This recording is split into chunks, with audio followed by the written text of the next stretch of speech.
नमस्कार दोस्तों। किसान आंदोलन का रूप स्वरूप अब बिगड़ चुका है।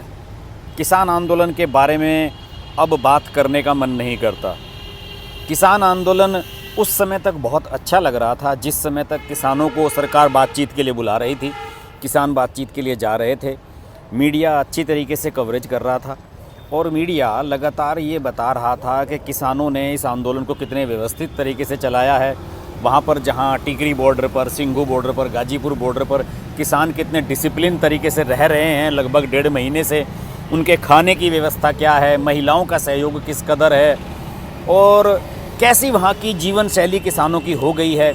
इसके अलावा किसान संगठन के जितने भी पदाधिकारी थे रोज़ाना बैठकर मीटिंग करते थे, शाम को प्रेस ब्रीफिंग की जा रही थी और सब कुछ इस तरह की डिटेल से सामने आ रही थी कि बहुत ही एक पॉजिटिव वे में सब कुछ चलता हुआ नज़र आ रहा था। और आम जनता का, इस देश के लोगों का ये मानना था कि किसानों ने इस आंदोलन को अगर और 1 आध महीना इस तरह से चलाए रखा, अभी तो खैर ठंड का मौसम है, अगर आगे चलाए रखा 1-1.5 महीने तक तो सरकार के लिए मुश्किलात हो सकती हैं। सरकार को बैकफुट पर आना पड़ सकता है और शायद सरकार कुछ और छूट इस कृषि कानून में देने की बात करने लगे। सरकार ने एमएसपी के मसले पर गारंटी देने की बात कर दी थी, इसके अलावा 1-1.5 साल तक स्थगित करने की बात कर दी थी। लेकिन जो कुछ भी 26 जनवरी को दिल्ली में हुआ और जो कुछ भी बवाल हुआ है, जो कुछ भी हिंसा हुई है, 300 के करीब पुलिसकर्मी इसमें घायल हुए हैं और इन पुलिसकर्मियों को आप देखिए किस तरीके से मारा गया है, किस तरीके से पीटा गया है। और अब ये कह देना केवल कि भाई जो भी लोगों ने हिंसा की है, जिन लोगों ने इस घटना को ठहराया है, जो लोग लाल किले पर झंडा फहराने पहुंच गए थे, उन लोगों का किसानों से कोई मतलब नहीं है, तो इससे बात नहीं बनेगी। इससे बहानेबाजी करने से कुछ होने वाला नहीं है। और इस बारे में एक प्रचार ये भी किया जा रहा है कि सरकार ने अपने लोगों को इसमें घुसाकर इस पूरे आंदोलन को ख़त्म करने की साजिश की है। इससे कुछ होने वाला नहीं है।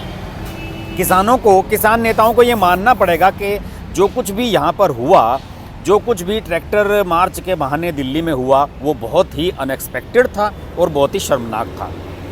बहुत से ऐसे लोग हैं जो किसानों के इस आंदोलन का खुलकर समर्थन कर रहे थे, वो भी आज आलोचना करते हुए नज़र आ रहे हैं। देखिए 22 FIR दिल्ली पुलिस ने दर्ज की है और मैं इनकी डिटेल्स में नहीं जाना चाहूँगा। आप टीवी चैनलों के माध्यम से ये सब बातें देख रहे होंगे। योगेंद्र यादव, राकेश टिकैत और भी कई किसान नेताओं के खिलाफ मुकदमे दर्ज किए गए हैं। और इस पूरे प्रकरण में अब ऐसा लगने लगा है कि अब चूहा बिल्ली का खेल शुरू होने वाला है। अब दिल्ली पुलिस दबिश देनी शुरू करेगी, उसके बाद किसानों के घर पर छापे लगने लगेंगे, उसके बाद ये मसला आ जाएगा कि भाई आप लोगों ने देखिए हमारे किसान नेताओं पर प्रेशर बनाना शुरू कर दिया है। और सरकार पर जब ये कृषि कानूनों को लेकर जब सरकार बैकफुट पर किसानों को नहीं ला सकी तो उसने ये हथकंडा अपनाया और किसानों को अब बैकफुट पर आने के लिए मजबूर कर दिया, किसानों को बदनाम करवा दिया। इसके अलावा दीप सिद्धू का नाम लिए जाने लगा है।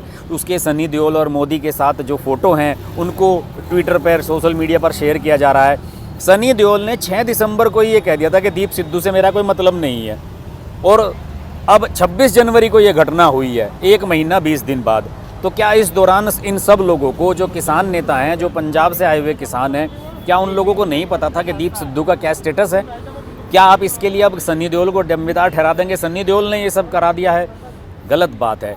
और अब इस समय जो स्थिति बन रही है उसमें यह है कि सोशल मीडिया पर आप ट्वीट्स देखें और तमाम ट्वीट्स इस तरह के आ रहे हैं जिनमें किसानों को दगाबाज और पता नहीं क्या क्या किन नामों से संबोधित किया जा रहा है। मैंने आपको अभी एक अपनी कम्युनिटी पोस्ट में मैंने एक पोस्ट डाली थी दोपहर में और उसमें मैंने आपसे ये जानना चाहा था कि दोस्तों आप ये बताएं कि अब किसान आंदोलन के प्रति सरकार का रवैया क्या होगा। और इस पर अभी तक 494 लोगों ने अपना रिस्पांस दिया है, उन्होंने इस पोस्ट को लाइक कर दिया है और 6800 वोट अब तक इस पर आ चुके हैं मेरी पोस्ट पर। और 8 घंटे पहले, अब मैं जबकि शाम के 6 बजे, ये 6:30 बजे मैं ये वीडियो रिकॉर्ड कर रहा हूँ, तो अब से ठीक 8 घंटे पहले मैंने ये पोस्ट डाली थी।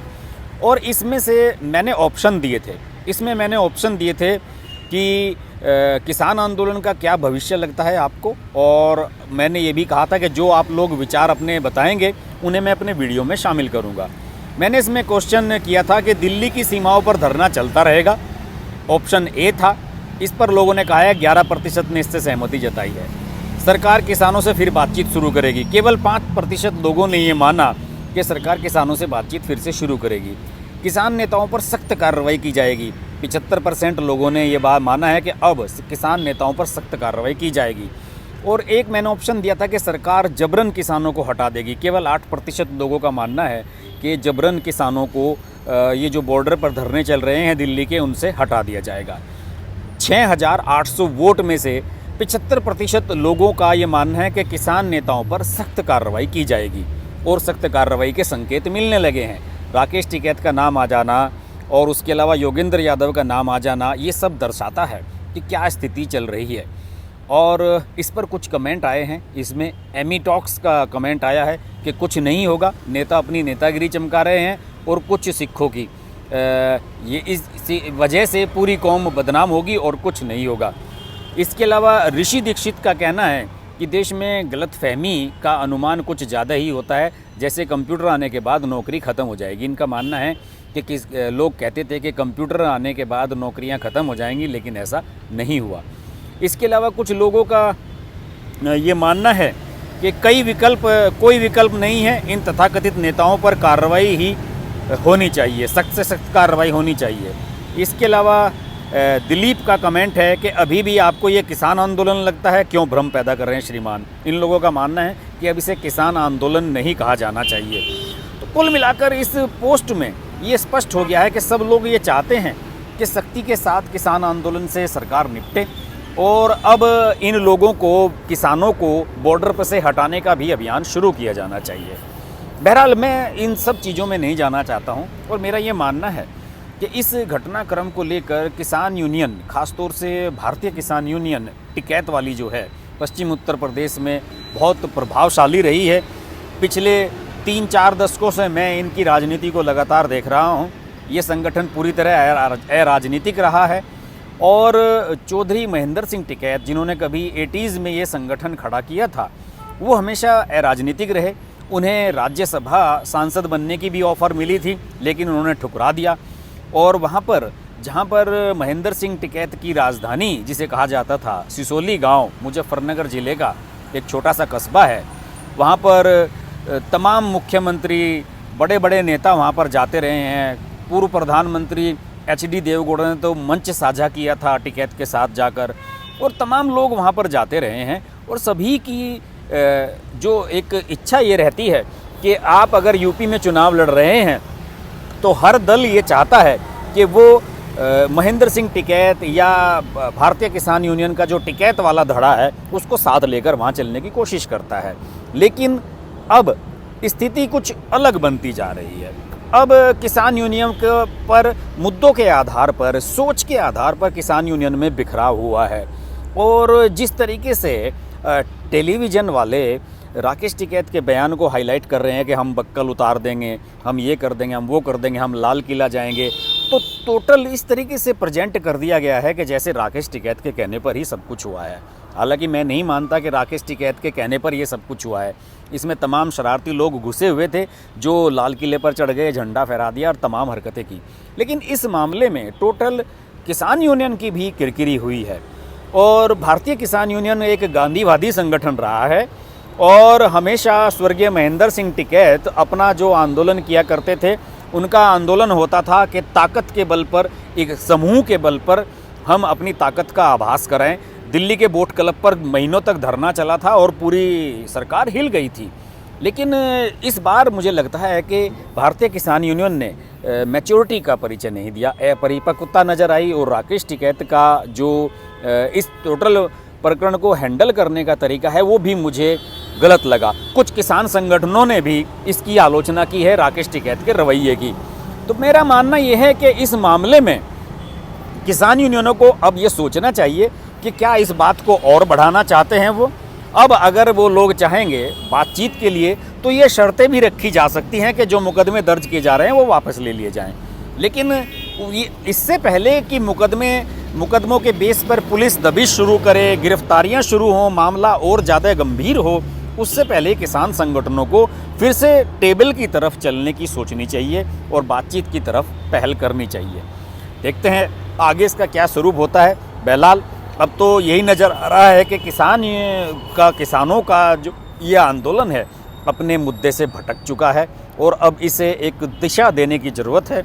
और ये दिशा तभी संभव है जब आप बातचीत करने के लिए तैयार हों और इस जिद को छोड़ना पड़ेगा कि कृषि बिलों को रद्द कर दिया जाए। कृषि बिलों को अगर रद्द करना होता तो नरेंद्र मोदी ने पहले ही कर दिया होता, लेकिन नरेंद्र मोदी अपनी जिद के पक्के हैं और मुझे लगता है कि आप कुछ संशोधन की बात करेंगे तो शायद संशोधन मान लिए जाएं, लेकिन कृषि कानूनों को रद्द कर दिया जाएगा ऐसा तो बिल्कुल अब होने वाला नहीं है। और जो 26 जनवरी को किया है उसके बाद तो इस बात पर पक्की मोहर लग गई है कि ये कृषि कानून किसी भी स्थिति में रद्द नहीं होंगे। कृषि कानून, किसान आंदोलन पर हम बात करते रहेंगे। देखते रहिए हर्ष की बात लाइव। नमस्कार। अगर आपको हमारी वीडियो पसंद आई तो वीडियो को लाइक करें, चैनल को सब्सक्राइब करें और नोटिफिकेशंस के लिए बेल आइकन को प्रेस करें।